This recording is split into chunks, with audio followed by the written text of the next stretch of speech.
Hello students, आज हम पढ़ेंगे 9th स्टैंडर्ड के मराठी विषय का सेकंड चैप्टर संतवाणी। संतवाणी का नाम है भेटी लागी जीवा। अब भेटी लागी जीवा का मतलब क्या होता है? तो जब किसी एक व्यक्ति को किसी से मिलने की बहुत ज़्यादा चाह होती है तो वो जो सिचुएशन होता है उसमें उसके मन में एक आशा रहती है कि हम जल्द ही मिलेंगे या फिर मुझे तुमसे मिलने की बहुत ही आशा है। तो इसी चीज़ को मराठी में कहते हैं भेटी लागी जीवा। अब ये जो भेटी की आस है, मतलब ये जो मिलन की आस है, ये किसकी और किसके लिए है? तो यह जो आस है वो इस अभंग को लिखने वाले संत कवि तुकाराम महाराज की आस है और जो विट्ठल भगवान है उनसे मिलने के लिए है। विट्ठल यह साक्षात विष्णु के अवतार है और पंढरपुर में स्थित है। उन्हीं श्री हरि से, उन्हीं पांडुरंग से मिलने की जो आस है वो संत कवि के मन में विद्यमान है। आज हम जो संतवाणी पढ़ने जा रहे हैं यह एक अभंग है। अभंग प्राचीन मराठी साहित्य में विकसित और एक विशेष प्रकार की कविता है और इस प्रकार की कविता का प्रयोग सबसे पहले वारकरी संप्रदाय के संतों ने किया था। उन्होंने इस काव्य का और तुक का प्रयोग करके जो भी आध्यात्मिक ज्ञान होता है उसे लोगों तक पहुंचाने की कोशिश की थी। आध्यात्मिक ज्ञान का मतलब ये होता है कि जो भी भौतिक सुख होते हैं तो उन सुखों को त्याग करके दुनिया की जितनी भी चीज़ें हैं उन चीज़ों में, उन वस्तुओं में, प्राणी पक्षी, हर एक व्यक्ति में ईश्वर के अंश को देखना ही अध्यात्म कहलाता है। तो इस अध्यात्म की जो अभिव्यक्ति है वह वारकरी संप्रदाय के संतों ने अभंग द्वारा किया है।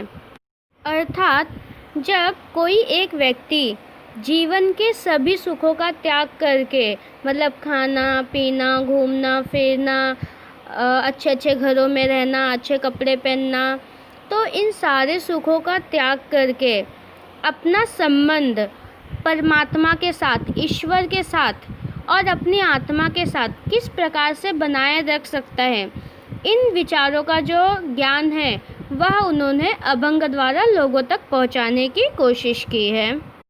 भेटी लागी जीवा यह अभंग संत तुकाराम महाराज द्वारा लिखी गई है। तो सबसे पहले हम संत कवि तुकाराम महाराज का परिचय देखेंगे और उसके बाद हम उनके द्वारा लिखे गए अभंग को पढ़ेंगे और उसके मीनिंग को समझेंगे। संत तुकाराम महाराज जी का पूरा नाम तुकाराम बुल्लोबा आंबिले है। आंबिले इस सरनेम को मोरे सरनेम से भी जाना जाता है। तुकाराम महाराज जी का जन्म पुणे जिले के देहू नाम का जो गांव है वहाँ पर हुआ था सन 1608 में और 19 मार्च 1650 में उनकी मृत्यु हो गई। वे 17वीं शताब्दी के एक महान संत कवि थे जो भारत में लंबे समय तक जो भी भक्ति आंदोलन चल रहा था उसमें वह एक प्रमुख स्तंभ के रूप में उपस्थित थे। संत तुकाराम महाराज वारकरी संप्रदाय के एक बहुत ही महान संत कवि थे। उन्होंने व्यवसाय और आध्यात्मिक इन दोनों के बीच एक बहुत ही उचित और सुंदर संबंध स्थापित किया था। उन्होंने अपने अभंगों में पाखंड, आस्तिकता, अहंकारी मनोवृत्ति, दुराचार आदि का समाचार लिया था। कहने का मतलब ये है कि उन्होंने इन सारी चीज़ों का विरोध किया। वह प्रेम, नैतिकता, करुणा और सर्वशक्तिमान ईश्वर के मूल्यों पर विचार करके अभंग से अपने सांसारिक जीवन का आदर्श प्रस्तुत करते थे। और आज हम जो अभंग पढ़ेंगे उस अभंग में संत तुकाराम महाराज ने प्रासंगिक दृष्टि से अपने मन में विट्ठल के दर्शन की लालसा व्यक्त की हुई है। अर्थात संत कवि ने अपने मन से विट्ठल भगवान से होने वाली जो मिलन है उस मिलन को अलग अलग उदाहरणों से व्यक्त किया हुआ है। यह जो अभंग है वह सकल संत गाथा के खंड 2 से लिया गया है। तो अब हम बढ़ते हैं अपनी कविता की ओर। भेटी लागी जीवा लागली से आस, पाहे रात्रन दिवस वाट तुझी। संत तुकाराम महाराज विठ्ठू माऊलीला व्याकुळ होऊन म्हणतात, हे विठ्ठला, मला तुझी भेटीची आस लागली आहे। रात्रंदिवस तुझ्या भेटीसाठी माझा जीव आतुर झाला है। कहने का मतलब क्या है कि संत तुकाराम महाराज जो हैं वह बहुत ही व्याकुल है और उस व्याकुलता के साथ वह भगवान से मिलने की आस के बारे में उन्हें बता रहे हैं। वह कह रहे हैं, हे विठ्ठल, मुझे तुमसे मिलने की आस लगी हुई है और रात दिन आपसे ही मिलने के लिए मैं बहुत ही उत्सुक हूँ। मेरा जो मन है वह रात दिन तुमसे मिलने के लिए आतुर होते चला जा रहा है। मतलब कि जो संत कवि है वह पंढरपुर जाकर विट्ठल जी के दर्शन करने के लिए बहुत ही ज़्यादा एक्साइटेड हैं, यानी बहुत ही ज़्यादा आधीर हैं। इस पंक्ति से उनकी यह व्याकुलता हमें स्पष्ट रूप से दिखाई दे रही है। अगली पंक्ति में संत तुकाराम महाराज जी कहते हैं कि पूर्णिमेचा चंद्रमा चकोरा जीवन, तैसे माझे मन वाट पाहे। संत तुकाराम महाराज इस पंक्ति में पूर्णिमा के चंद्रमा और चकोर का उदाहरण देते हुए विट्ठल के दर्शन के लिए उनका मन कितना आतुर है, इस स्थिति को व्यक्त कर रहे हैं, अपनी व्याकुलता को बता रहे हैं। जैसे कि हम सभी को पता है कि जो चकोर पक्षी होता है वह एक ऐसा पक्षी है जो चंद्रमा की किरणों बिना जीवित नहीं रह सकता, ऐसी कल्पना की जाती है। सेम उसी प्रकार से जो संत तुकाराम महाराज जी है वह कहते हैं कि बिना विट्ठल के दर्शन के, बिना पांडुरंग से मिले उनका जो जीवन है वो अधूरा है। वे कहते हैं कि हे पांडुरंग, आपकी भेंट, आपका मिलन ही मेरा जीवन है। जब तक आपके दर्शन नहीं हो जाते तब तक मेरा जीवन अधूरा है। आपके बिना मेरा जीवन कभी भी पूरा नहीं हो सकता। और जिस प्रकार से चकोर पक्षी चांद को देखने के लिए पूर्णिमा का इंतज़ार करता रहता है, उसी प्रकार से मैं आपसे मिलने के लिए बहुत ही बेसब्री से इंतज़ार कर रहा हूँ। मैं इंतज़ार कर रहा हूँ कि आपसे मेरी मुलाकात कब होगी, अर्थात कब आपसे मिलकर मैं अपने जीवन को पूर्ण कर सकता हूँ। इस बात का इंतज़ार मैं हमेशा कर रहा हूँ और करता रहूँगा जब तक आप अपने दर्शन मुझे नहीं दे देते हैं।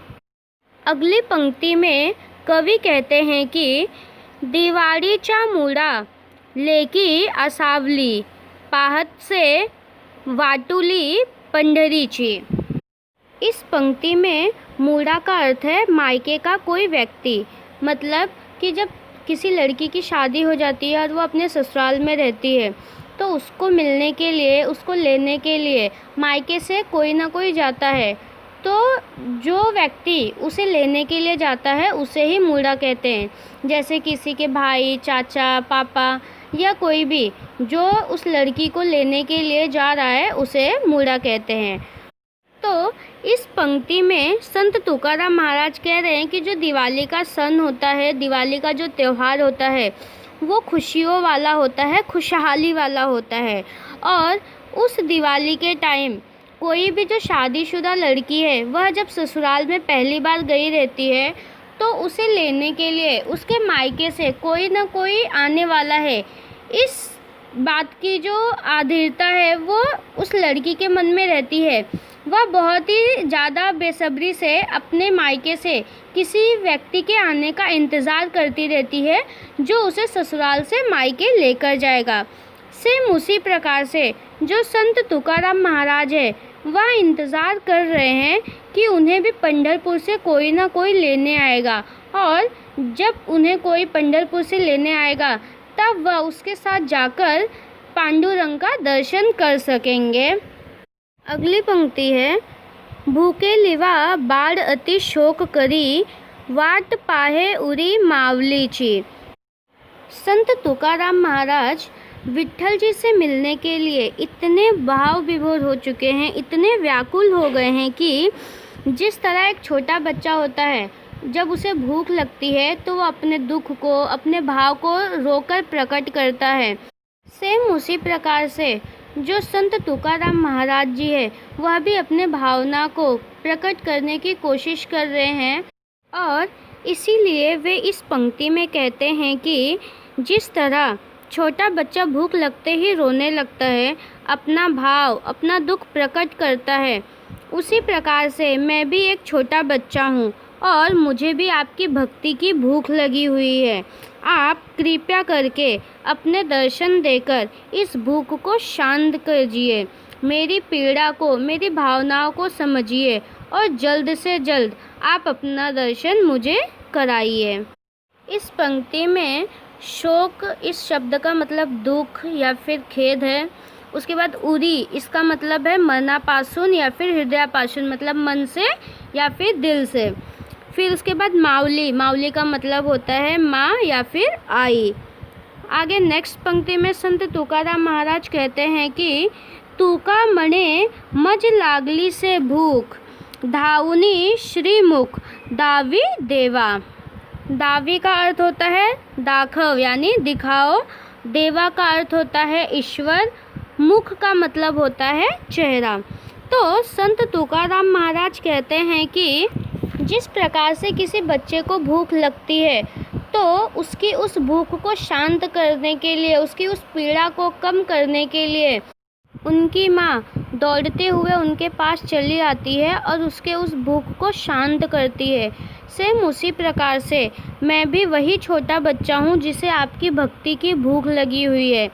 तो कृपया करके आप उस भक्ति की भूख को शांत करने के लिए मेरे पास उस माँ की ही तरह दौड़ते हुए चले आइए, जो माँ अपने बच्चे के भूख को मिटाने के लिए दौड़ते हुए अपने बच्चे के पास चली आती है। इस अभंग के माध्यम से संत तुकाराम महाराज ने ईश्वर अर्थात विट्ठल जी के दर्शन के लिए अपनी उत्सुकता, अपनी व्याकुलता को बहुत ही सुंदर उदाहरणों के साथ व्यक्त किया है। Thank you.